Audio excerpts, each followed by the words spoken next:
আজকের টপিকটা অন্যরকম আপনাদের জন্য নিয়ে আসলাম। অ্যাডাল্ট লিটারেসি প্রোগ্রাম বা সাক্ষরতা মিশনে এই মুহূর্তে যারা কাজ করছেন নিয়মিত তাদের জন্য আজকের মূলত এই ভিডিওটি। এনজিও বা সংস্থা বা টিচারদের খুবই গুরুত্বপূর্ণ আপনাদের হতে চলেছে এই ভিডিওটি। দয়া করে প্রথম থেকে শেষ পর্যন্ত দেখুন। আপনাদের সাথে রয়েছি আমি কারিবুল্লাহ। আপনারা দেখছেন KBS digital TV YouTube channel ও ফেসবুক পেজে আপনারা তা ফলো করে রাখতে পারেন। আজকের এই বিষয়টি হলো অ্যাডাল্ট লিটারেসি প্রোগ্রামের 60টি সেশন কমপ্লিট হয়ে যাওয়ার পর যে আপনাদের ফিডব্যাক কমপ্লিট বা প্রশ্নপত্র যেটা রয়েছে, যে প্রশ্নপত্রের মান যেটা কীভাবে করবেন। এখানে আপনাদের বুঝতে হবে 3টে প্যাটার্নে এখানে প্রশ্ন রয়েছে। একটা পড়ালেখা বলে আপনারা প্রশ্নটা দেখেছেন। এখানে আপনাদের 3টে বিভাগে প্রশ্ন আছে। একটি হচ্ছে ক বিভাগ, একটা খ বিভাগ, একটা গ বিভাগ। টোটাল পূর্ণমান হচ্ছে 300 নম্বর। এই 300 নম্বর প্রত্যেকটা সেশনে কিন্তু আলাদা আলাদা করে ভাগ রয়েছে। আপনাদের মানে বোঝার সুবিধার্থে আপনাকে আমি প্রশ্নগুলো দেখাচ্ছি, তারপর আপনারা নিশ্চয়ই বুঝতে পারবেন।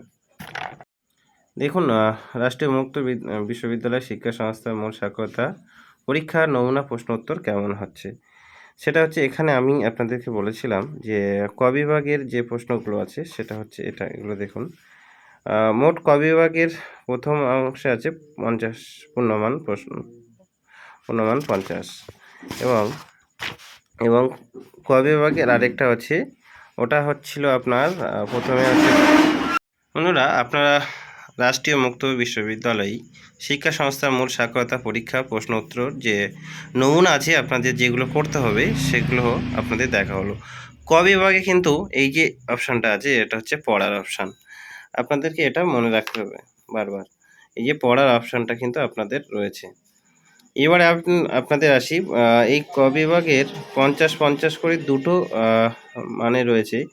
হ্যাঁ, এখানে আপনার পূর্ণমান 50, টোটাল এখানে 100 নম্বরে আছে। টোটাল 50-50 করে দুটো ভাগ করে 100 নম্বরে দেওয়া আছে। প্রথমত আছে ক বিভাগের প্রথম যে প্রশ্নটা আছে, নিচের 5টি ছবি দেওয়া আছে, পাশাপাশি ছবিগুলির নাম এলোমেলো লেখা আছে। এখানে দেখুন 5টি এখানে পূর্ণমান আছে, 5, 1, 5 করে দেওয়া আছে। এবং প্রতিটি 5টি ছবি যেটা দেওয়া আছে সেটা হচ্ছে 5, 1, 5। এখানে গাছ, এটাকে কি বললেন যে নিচের 5টি ছবি দেওয়া আছে, পাশাপাশি ছবিগুলির নাম এলোমেলো লেখা আছে, লাইন টেনে ছবির সাথে মিলিয়ে ঠিক নামটি মেলান। এখানে আছে গাছ, ঘর, ফল, মাছ আর জাহাজ। এখানে আমরা মিলিয়ে নেব। প্রথমে আছে কি গাছ, গাছটার সাথে আমরা সোজা গাছের মিলিয়ে নেব। এবার আছে কি ফল, তারপর আছে ঘর, ঘরটার সাথে ঘরকে মিলিয়ে দেব। তারপর আছে ফল, ফলটা আপনি সোজা নিয়ে আসবো, ফল। এবার আছে কি না মাছ, মাছটার সাথে মাছ মিলিয়ে দেব। তারপর আছে কি জাহাজ, জাহাজটাকে জাহাজে মিলিয়ে দেব। এখানে হলো আপনার 5, 1, 5, এটা কমপ্লিট হয়ে গেল। এবার আসি আপনাদেরকে আরেকটা হচ্ছে 2 নম্বরে ঠিক এবং ভুল চিহ্ন, এটা আপনি পাবেন 5। খাওয়ার আগে হাত ধোয়া উচিত নয়, এই কথাটি ভুল, এটা আমি ক্রস করে দেব।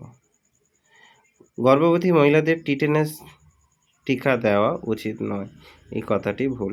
এনাদের গর্ভবতী মহিলাদের টিটেনাস বা ধনুষ্কার টিকা দেওয়া অবশ্যই উচিত। সবার শিক্ষার অধিকার আছে, কথাটি ঠিক। এখানে বাল্যবিবাহ বেআইনি, এটিও ঠিক কথা, যে অল্প বয়সে বিয়ে, এটা হচ্ছে বেআইনি। প্রজাতন্ত্র দিবস 15 আগস্ট পালিত হয়, এই কথাটি একদম ভুল, কারণ প্রজাতন্ত্র দিবস 26শে জানুয়ারি প্রজাতন্ত্র দিবস পালিত হয়। এটা হচ্ছে 15 আগস্ট হচ্ছে স্বাধীনতা দিবস। আমার হচ্ছে 1 নম্বর এবং 2 নম্বরে প্রশ্ন উত্তর কমপ্লিট হলো। এবার আসি আপনার 3 নম্বরে। চিহ্নগুলি অর্থ পাশে এলোমেলোভাবে লেখা আছে, চিহ্ন সঠিক অর্থ দাগ দিয়ে মেলান। এখানে আছে 5, একটির জন্য 5 করে পাওয়া যাবে, এটা অত্যন্ত সহজ এনারা। এখানে আছে প্রথমে একটা হসপিটালের চিহ্ন, এটা সিগারেট নিয়ে এটা, তারপর এটা অশোক স্তম্ভ, বিপদ, আর হচ্ছে ক্রস চিহ্ন। এখানে আছে ভারত সরকার। আমরা জানি ভারত সরকারে আছে অশোক স্তম্ভ। এই অশোক স্তম্ভর সাথে আমরা ভারত সরকারের এটা মিলিয়ে দেবো। তারপর আছে আগুন। এটাকে আমরা হচ্ছে ধূমপানের চিহ্ন, যেটা যে ধূমপান নিষেধ। তারপরে আছে কিনা বিপদ। এই চিহ্নটা প্রায় সব জায়গায় যেখানে দেখবেন বিপদ, যেখানে গেলে আপনার সমস্যা হবে, সেই জায়গাটা কিন্তু এই চিহ্নটা দেওয়া থাকে। তারপরে আছে আপনার হসপিটাল। হসপিটালের চিহ্নটা কোথায়? এখান থেকে এই আসবে। আর বন্ধুরা, তীর যখন দেবেন মানে দেখাবেন, তখন অবশ্যই কিন্তু এই জিনিসগুলো মাথায় অ্যারোটা দিয়ে দেবেন। এবার হচ্ছে রেড ক্রস। রেড ক্রসটাকে আমি দিয়ে দিলাম। তার মানে হয়ে গেল ৩ নম্বর প্রশ্নর উত্তর। সবগুলো আমরা ঠিক করলাম। এবার আসি ৪ নম্বর। ফাঁকা জায়গায় সঠিক শব্দ বেছে বসান এবং শব্দগুলির পাশে এলোমেলোভাবে দেওয়া আছে। এখানে ২ নম্বরের। তার মানে একটি একটি উত্তরের জন্য আপনি ২ নম্বর করে পাবেন।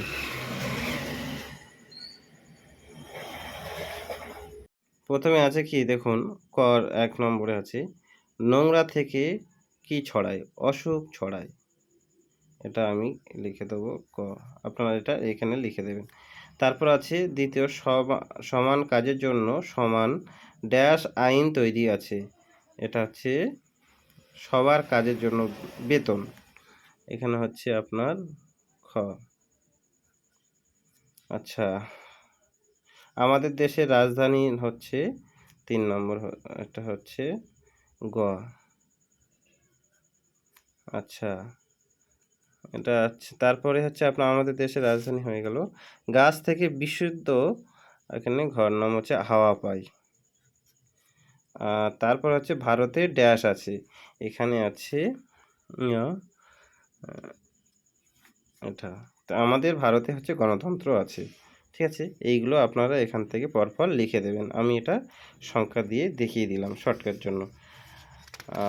এবারে আসি আপনার দ্বিতীয় যেটা হচ্ছে পড়ার, এবং এই জায়গাটা আপনাদের একটু বুঝতে হবে এবং এটা খুবই গুরুত্বপূর্ণ একটা অধ্যায়। আজকে আমি আপনাদের ক বিভাগের প্রশ্ন উত্তরগুলো দেখাবো, তারপরে নেক্সট টাইম পরপর আপনাদের দেখিয়ে দেবো। এখন দেখুন যে লাইন টেনে সঠিক বাক্য তৈরি করুন। এখানে দেখুন আমি আপনাদেরকে দেখাই যে এটা হচ্ছে একটা উত্তরের জন্য আপনারা ২ নম্বর করে পাবেন, সেটা দেখতে পাচ্ছেন দেওয়া আছে। এখানে দেখুন মনরেখা যোজনাতে রোজগার পাওয়া যায়। এখান থেকে টেনে এই দিলাম। লিঙ্গ নির্ধারণ করা আমরা সবাই জানি এটা একটা অপরাধমূলক কাজ। আচ্ছা, তারপরে আছে ছেলে মেয়ের মধ্যে ভেদাভেদ বা পার্থক্য কখনো করা উচিত নয়। তারপরে আছে গাছ লাগালে, এটা কয়ের দেখাবেন, পরিবেশ ঠিক থাকে। গাছ লাগালে পরিবেশ ঠিক থাকে। তারপরে আছে ভোট দেওয়া ভারতীয়দের নাগরিক অধিকার। আমরা জানি ১৮ বছর হলে আমরা ভোট দিই। এবার আপনারা যে প্যাটার্নটা আপনারা ভালোভাবে বুঝবেন, যে এখন পড়ে বুঝে নিচের প্রশ্ন উত্তর লিখুন। একটি প্রশ্নের উত্তরের জন্য আপনার ৩ নম্বর করে পাওয়া যাবে এটা। এখানে দেখুন এই প্যাটার্নটা আগে আপনাদের পড়তে হবে। যেমন একটা কি বলছে, গ্রামে মনোরেখা যোজনা এসেছে, এর ফলে গ্রামের অবস্থা উন্নতি হবে। আগে গ্রামে রোজগার ছিল না, মজুরির জন্য লোককে বাইরে যেতে হতো, লোককে শহরে চলে যেতে হতো, গ্রামে খালি হয়ে যাচ্ছে। ৬ নম্বর প্রশ্ন উত্তরের মধ্যে যেটা আপনাদের আছে এটা খুব অত্যন্ত গুরুত্বপূর্ণ। পড়ে বুঝিয়ে নিচের প্রশ্ন উত্তরগুলো লিখুন। একটা প্রশ্নের উত্তরের জন্য আপনারা ৩ নম্বর করে পাবেন। এখানে দেখুন এই প্যারাগ্রাফটা প্রথমে পড়ব, তারপর আসছে বিস্তারিত আলোচনায়। দেখুন, গ্রামে মনোরেখা যোজনা এসেছে, এর ফলে গ্রামের অবস্থা উন্নতি হবে। আগে গ্রামে রোজগার ছিল না, মজুরির জন্য লোককে গ্রামের বাইরে যেতে হতো, লোককে শহরে চলে যেতে হতো, গ্রাম খালি হয়ে যাচ্ছিল, শহরে অস্থায়ী বস্তির সংখ্যা বেড়ে যাচ্ছিল। মনোরেখা যোজনাতে সবাই কাজ পাবে, গ্রামের মধ্যেই কাজের সন্ধান মিলবে, গ্রাম ছেড়ে চলে যাওয়া এখন কমেছে। প্রথমে তো প্রশ্নগুলো প্যারাগ্রাফটা পড়লাম।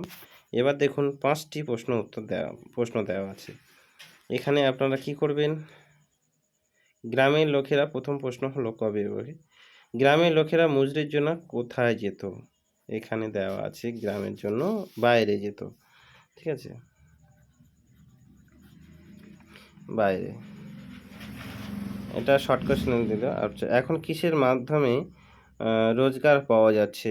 এই যে মনোরেখা যোজনার মাধ্যমে। এখানে দেখুন লেখা আছে না, এই যে মনোরেখা যোজনার মাধ্যমে কিন্তু এটা আমি খ বিভাগ করে দিচ্ছি। আচ্ছা, এবার 3 নম্বর প্রশ্ন আছে যে রোজগার পাওয়ার ফলে গ্রামে কি পরিবর্তন হলো? এই যে দেখান, গ্রামে মনোরেখা যোজনার মাধ্যমে কিন্তু সবাই উন্নতি হলো। এর ফলে কি হলো? অবস্থার উন্নতি। গ বিভাগ। আচ্ছা, এবারে আছে গ্রামে, প্রথমে গ্রামে কি ছিল না? এটা হচ্ছে রোজগার ছিল না।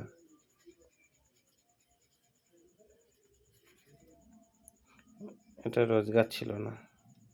গ্রামে পরিবর্তন কিভাবে হলো?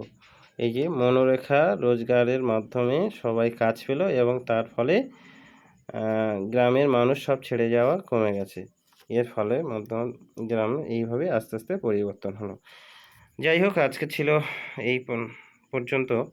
ক বিভাগের 2টি পাঠই আপনাদের সঙ্গে আলোচনা করেছি এবং সঠিক সবগুলো দিয়েছি। এবং আপনাদেরকে বলে রাখবো, এই প্যাটার্নটা সবাই, যেহেতু আপনারা 2 মাসের মধ্যেই এত কিছু শেখানো সম্ভব না, বা এত কিছু যদি না বুঝতে পারে ছেড়ে দিতে পারেন, সমস্যা নেই। কিন্তু দেখবেন যেন সমস্ত যেগুলো সহজ সরলভাবে যতগুলো করা যায়। একটা লিটারেসি প্রোগ্রামের আজকের ক বিভাগের প্রশ্ন উত্তরগুলো আপনি চেষ্টা করেছি সবগুলো সুন্দর করে গুছিয়ে করে দেওয়ার জন্য এবং নির্ভুল এবং সঠিকভাবে করে দেওয়ার জন্য। আর অ্যানালিটিক্স প্রোগ্রামের আরও যে 2টি বিষয়, সেটা পরপর এভাবে আপনারা ভিডিও দেখতে পাবেন এবং সঠিকগুলো করার চেষ্টা করব আর করানোর আপনারা চেষ্টা করবেন। আজকে পর্যন্ত ভিডিওটা এখানে শেষ করছি। দেখা হচ্ছে অন্য কোনো ভিডিওতে। ততক্ষণ আপনারা সুস্থ থাকবেন, ভালো থাকবেন এবং ভিডিওটি কেমন লাগলো অবশ্যই কমেন্ট বক্সে কমেন্ট করতে ভুলবেন না। দেখা হচ্ছে অন্য কোনো ভিডিওতে।